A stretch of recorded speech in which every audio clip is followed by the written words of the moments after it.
we're talking about there's obviously the laws of the spiritual universe, and there is a spirit. And for those that do or don't understand that by now, but assuming that there is, but how do you know you lived before? Okay.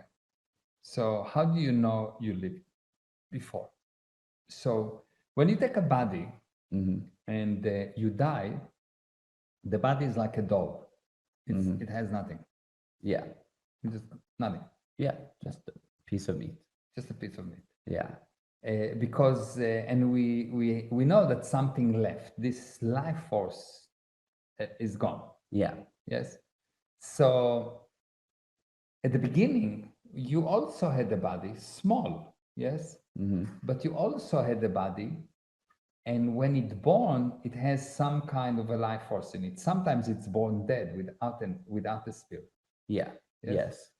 So the thing that bring life into it is a unit. We can call it spirit, we can call it chakachuka, we can call it A, we can call it X, but there is something that is nothing that bring life force to it. Why it's also nothing?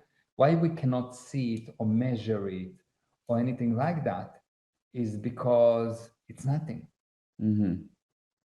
But you know it's there.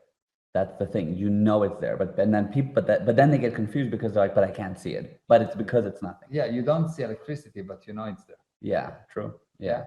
You see the lights. It's like you see the body moving. Yeah. But you know it's there. Yes.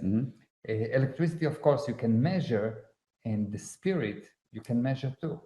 Right. Yeah. You can. It's like how much life force do you have? Yes. Are you alive or not?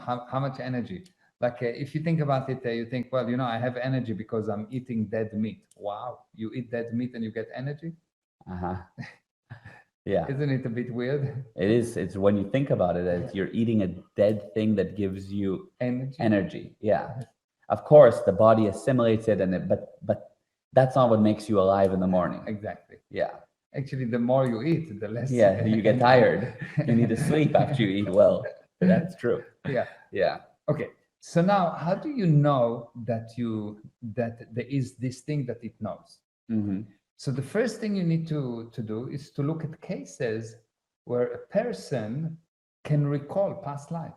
Yes. Or have some kind of abilities that came from nowhere. Right. Yeah. So there is this story, and you can go and check online.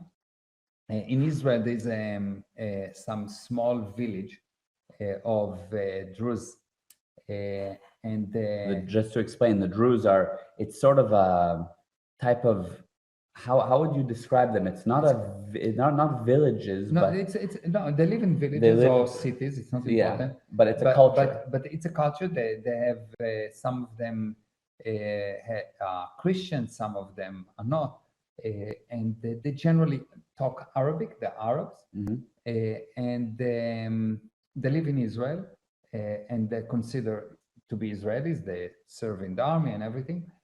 But that's not the point. Right. Yeah. But it's just the point is that they yeah. speak generally Arabic. Yes. Okay. Right. So the main language is Arabic. Yes. Okay. And there is Hebrew there, but the main language is Arabic. Yeah. Now you've got this kid that born, and this is something that you can find online. Just put check, even I think in English on YouTube, a Druze kid that born speaking English. Yeah.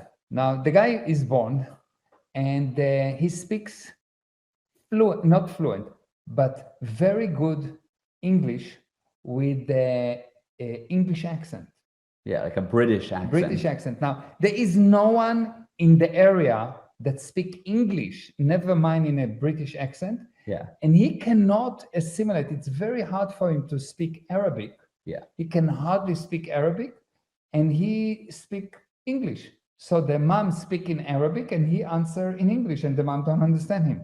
Yes. Yeah, it's amazing. And they brought a different expert to check, is there any way that he heard it somewhere? But nothing.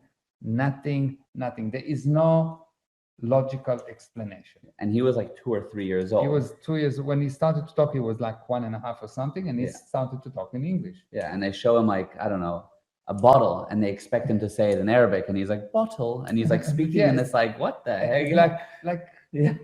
they had to bring someone from the outside. The family had to bring someone that speak English to explain to him what the kid is saying. Right. Right. Because he couldn't speak Arabic. Okay, Mhm. so this is one example, but I'll give you a personal example. Okay, Mhm. so I was born in Israel, and one day when I was 3 years old, I opened the radio in my house. It was broken, Mhm. and I just looked at that, and I just knew how it works. I knew electronics, and from that moment on, I was fixing electronic. I was fixing radios. I was fixing TVs. I was building amplifiers. I never studied electronics. Yeah. From where? And at such a young age. 3 years old. Yeah. To know how So to fix from electronics. where? From where? Yeah. Yes, I know from where, because I recall what I've done before. Yes. And the question is obviously why people say, so why don't I remember? Mm-hmm. Why don't I remember? Why? What's wrong with me? Yeah. Nothing wrong with you. The reason people don't remember is that